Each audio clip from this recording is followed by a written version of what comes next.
अब अपना जो नया टॉपिक है वो है गोलीय स्तर से अपवर्तन, कि गोलीय स्तर से अपवर्तन किस प्रकार से होता है। ठीक है, अभी तक आपने पहले देखा था प्रणनांतिक परावर्तन में या प्रकाश का अपवर्तन है, वहां पर आपने देखा था कि समतल स्तर से अपवर्तन। ठीक है, जो समतल स्तर से अपवर्तन के जो हम नियम लागू करते हैं वही सेम नियम हम किस में लागू करेंगे, गोलीय स्तर से अपवर्तन में। तो हम यहाँ पर इस प्रकार के गोलीय स्तर ले रहे हैं, देखते रहे आप डायग्राम देखते रहे, लैंग्वेज सुनते रहे साथ साथ में। एक इस प्रकार से आपके पास में एक गोलीय स्तर है, ये गोलीय स्तर है और ये दो माध्यमों को क्या कर रही है, पृथक कर रही है। इस गोलीय स्तर के इधर जो माध्यम है वो 1 है, माध्यम 1, और इसका जो अपवर्तनांक है n1। यहाँ पर जो माध्यम है वो है 2 और इसका जो अपवर्तनांक है वो है n2। ठीक है, ये जो गोलीय स्तर है इसको मैं नाम दे रहा हूं AB, और इस पर एक प्रकाशिक अक्ष हम इस प्रकार से आप खींच रहे हैं, ये इस गोलीय स्तर के लिए क्या है, प्रकाशिक अक्ष है। अब यहां पर हम बिंदु O पर हम क्या रख रहे हैं, ऑब्जेक्ट रख रहे हैं, यानी कि बिंब रख रहे हैं। इस बिंदु O से इस गोलीय स्तर पर बहुत सारे प्रकाश की किरणें आपतित होंगी और ये सब की सब प्रकाश किरणें हैं, इस पर आपतित होने के पश्चात, यानी कि इसका प्रकाश किरणों का अपवर्तन होने के पश्चात कहीं एक जगह मिलेंगी। ठीक है, जहां एक जगह एकत्रित होंगे, इकट्ठी होंगे, वहीं पर ही इस बिंब का क्या बन जाएगा, प्रतिबिंब बन जाएगा। उन्हीं किरणों में से हम कोई एक किरण ले रहे हैं जो यहाँ पर बिंदु M पर आपतित हो रही है और आपतित होने के पश्चात वह बिंदु I पर जाकर मिल रही है। यहाँ पर मैं इंडिकेट कर रहा हूं बिंदु I। ठीक है, अब ये जो गोलीय स्तर है इसका केंद्र हम मान लेते हैं, यहाँ पर है इसका केंद्र। ठीक है, इसका केंद्र यानी कि वक्रता केंद्र C है। अब वक्रता केंद्र C से होकर इस पर एक हम कोई त्रिज्या खींचे, एक लाइन खींचे, तो ये वाली लाइन इस स्तर पर क्या होगी, लंबवत होगी। ठीक है, तो लंबवत होने के कारण इसको हम क्या मान सकते हैं, अभिलंब मान सकते हैं। आपतित प्रकाश की किरण और अभिलंब के मध्य बना आपतन कोण I मान लेते हैं, और ये अपवर्तित प्रकाश किरण और अभिलंब के मध्य बना अपवर्तन कोण R इंडिकेट कर देते हैं।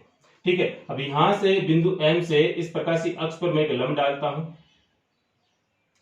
जो कि बिंदु P पर मिलता है। एक ये वाला एंगल भी हमें मानना पड़ेगा, इस एंगल को मान रहा हूं मैं अल्फा, इस वाले एंगल को मान रहा हूं मैं बीटा, और इस वाले एंगल को मान रहा हूं मैं गामा। ठीक है, आर नहीं है, क्या है, गामा है। तो इस प्रकार से अपने पास में एक स्ट्रक्चर बन गई। अब दोबारा समझें, ये वाली जो प्रकाश की किरण है इस गोलीय स्तर से अपवर्तन होने के पश्चात बिंदु I पर मिल रही है, और एक इस बीम से ये प्रकाशीय अक्ष के समांतर इसके सम्मुख जाने वाली जो प्रकाश की किरण है वो बिना विचलित हुए इसके अनुदिश सीधी गुजर जाती है। ठीक है, सीधी गुजर जाती है। जहां पर ये दोनों प्रकाश किरणें मिलती हैं वहीं पर ही इस ऑब्जेक्ट की क्या बन जाएगी, इमेज बन जाएगी, यानी कि इस बिंब का प्रतिबिंब बन जाएगा। ठीक है, तो आप इस स्ट्रक्चर को, इस किरण चित्र को आप ढंग से देखें। ठीक है, अब देखो यहां पर मैं जो नाम बोल रहा हूं वो आप त्रिभुज देखें। देखो त्रिभुज OMP, त्रिभुज OMP, कोमा त्रिभुज PMC, त्रिभुज PMC व त्रिभुज PMI से, इससे यानी कि इन त्रिभुज से हमें कुछ फॉर्मूलेज लिखने हैं।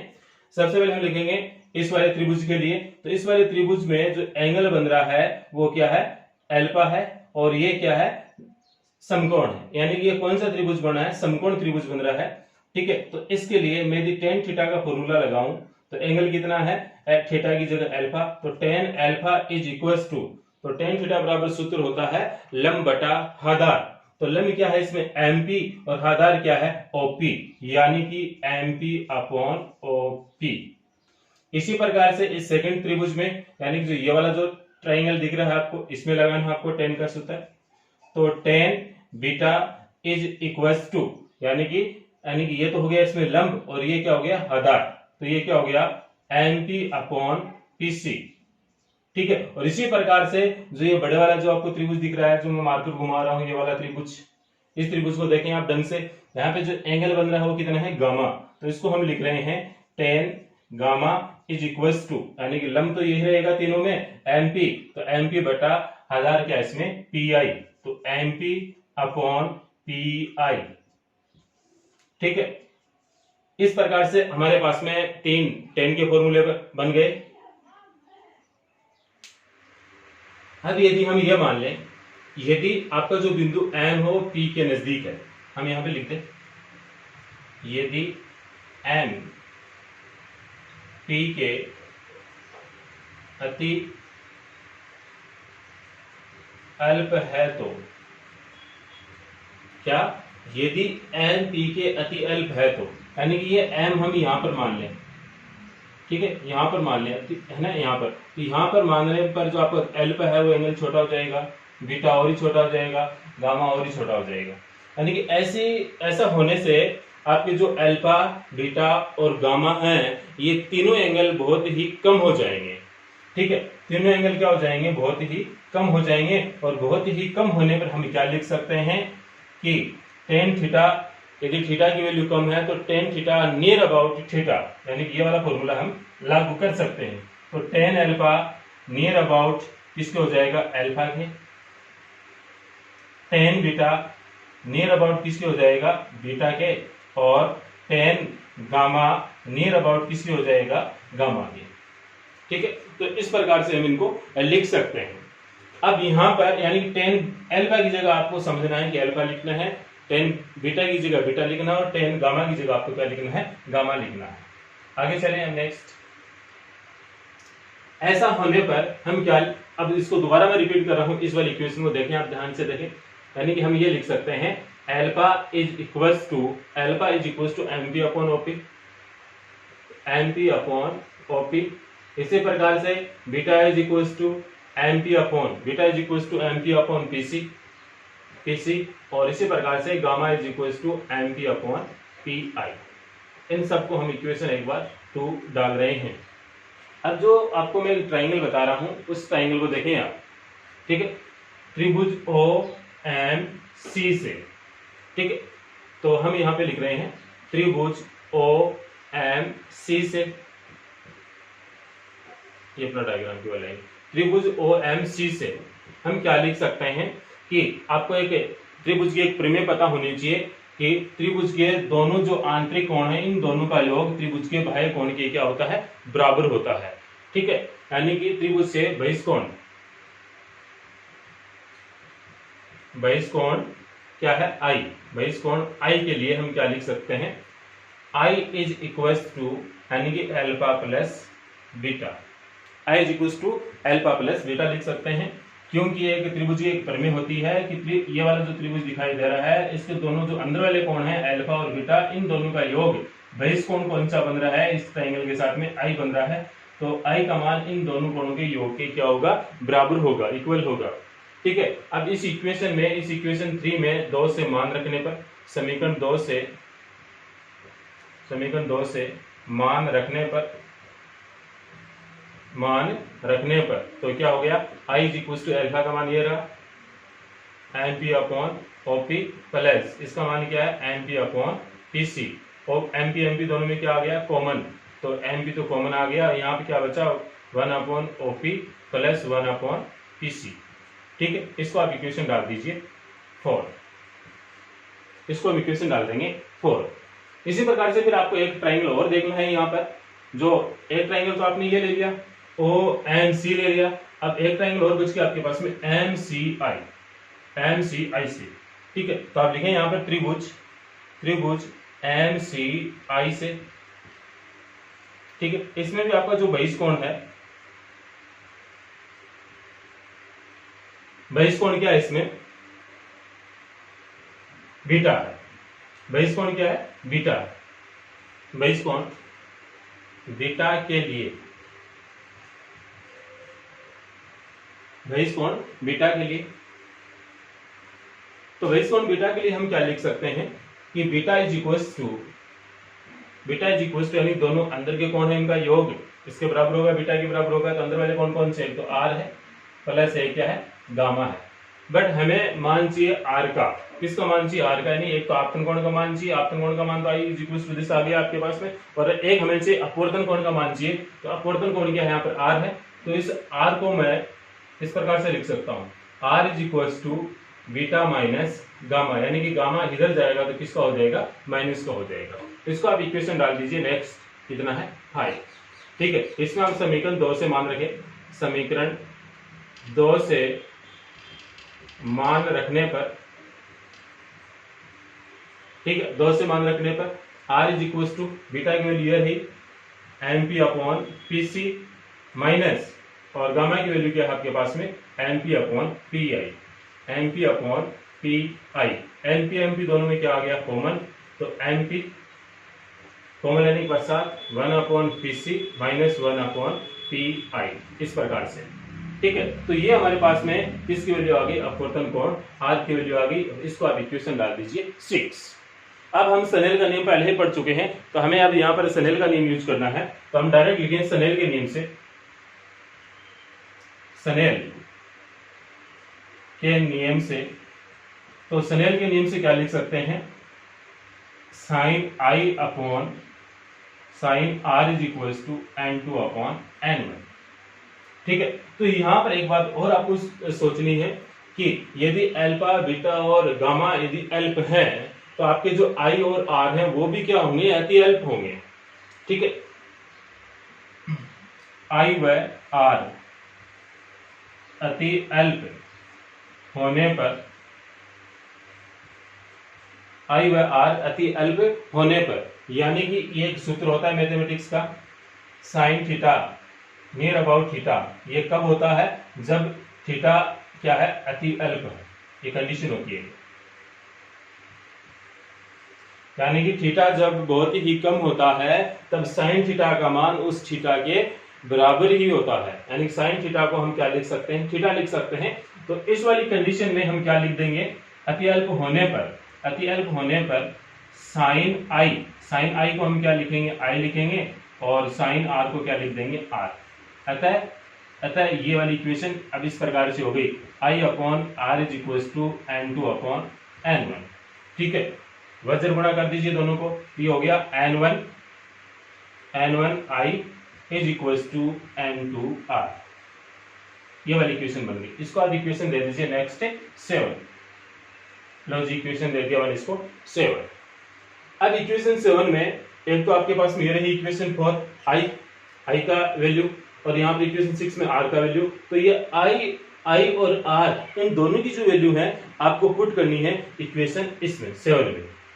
ठीक है, तो आई की जगह ये वाली वैल्यू लिखनी है और आर की जगह ये वाली वैल्यू लिखनी है। तो लिखने के पश्चात इक्वेशन किस प्रकार से बनती है वो आप सोचें। ठीक है, आपका दिमाग मेरे से आगे चलना चाहिए कि हाँ अब ये वाली इक्वेशन होने वाली है। ठीक है, एक बार इस ट्रिक को यदि आपने समझ लिया तो फिर आप ऑटोमेटिक इसको अपने आप पूरा कर सकते हैं। तो यहाँ पे मैं लिख रहा हूं, ये हो गई n1, आई की वैल्यू ये रही आपके पास में mp, ये 1 upon OP plus 1 upon pc। ठीक है, इज इक्वल्स टू n2, तो मैंने लिखा n2। उसके बाद में r की वैल्यू, तो r की वैल्यू ये रही mp 1 upon pc minus 1 upon pi। ठीक है, तो इस प्रकार से आपको ये वाली वैल्यू ध्यान में रखनी है। mp से mp क्या हो गया? कैंसिल हो गया।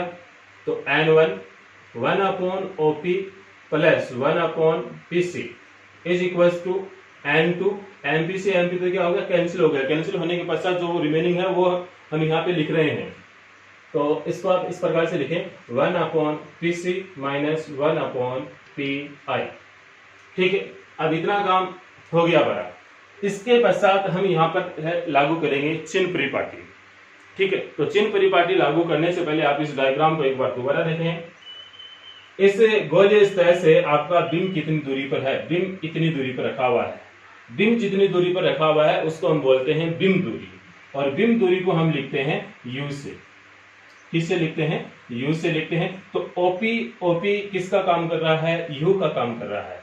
ठीक है, c क्या है? वक्र का केंद्र है। ठीक है, तो P से लेकर C तक जो डिस्टेंस है उसको हम क्या मानेंगे? वक्र का त्रिज्या, यानी कि R। फिर P से लेकर I तक वाली जो डिस्टेंस है इसको हम क्या लेंगे? प्रतिबिंब दूरी, क्योंकि इस गोले से आपका जो प्रतिबिंब बन रहा है वो कितनी दूरी पर बन रहा है, पी दूरी पर बन रहा है। तो यहां से लेकर यानी पी, यहां से लेकर यानी कि आई तक जो डिस्टेंस है उसको हम क्या लेंगे, प्रतिबिंब दूरी v से डिनोट करेंगे। ठीक है, तो चिन्ह परिपाटी लागू करने पर उसमें आपको चिन्ह परिपाटी आनी चाहिए लागू करने के लिए। यहाँ पर सभी जो दूरी हम P से मेजरमेंट करेंगे, P से लेकर O तक जो डिस्टेंस है यानी आपतित प्रकाश की किरण के क्या है, विपरीत है, तो इस ये U क्या आ जाएगा, नेगेटिव।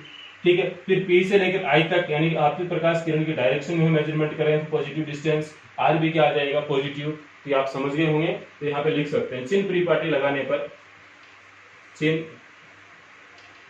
परिपाटी लगाने पर, तो चिन्ह परिपाटी लगाने पर यानी कि OP is equal to minus U, PC is equal to R, और एक इसमें रिमेनिंग रहा है आपका PI, तो PI इज इक्वल टू हम ये लिखना है V यानी कि प्रतिबिंब दूरी। ये तीनों मान यहाँ पर हम पुट करें, अतः इस वाले समीकरण से क्या हो गया, N1 1/OP यानी माइनस यू प्लस 1/PC का मतलब क्या है R, यानी कि इस PC की जगह मैंने क्या लिख दिया, R लिख दिया, इज इक्वल टू N2 और PC की जगह again R minus 1/PI, PI की जगह आपको लिखना है V, यहाँ पे माइनस चिन्ह। ठीक है, अब इस N1 और N2 को अंदर मल्टीप्लाई करके लिखें, ये हो गया N1 minus N1 U plus N1/R is equal to N2 को भी अंदर मल्टीप्लाई कर दीजिए, तो N2/R माइनस N2/V। ठीक है, अब एक काम करेंगे हम, जो ये V वाली टर्म है इसको मैं इधर लेके आ रहा हूं, ये तो हो गया माइनस N1/U, ये माइनस की टर्म है तो किसके आ गई, प्लस की, तो N2/V इज इक्वल टू, यहां पे क्या रिमेनिंग है, N2/R, और इस वाले टर्म को हम घुमाकर इधर इस बराबर के साइन के इधर लेके जाएंगे तो ये भी क्या आ गई, माइनस की, तो N1/R, ये N2/R माइनस N1/R, क्योंकि ये पॉजिटिव है बराबर के इधर लेकर आएंगे तो क्या हो जाएगा, नेगेटिव।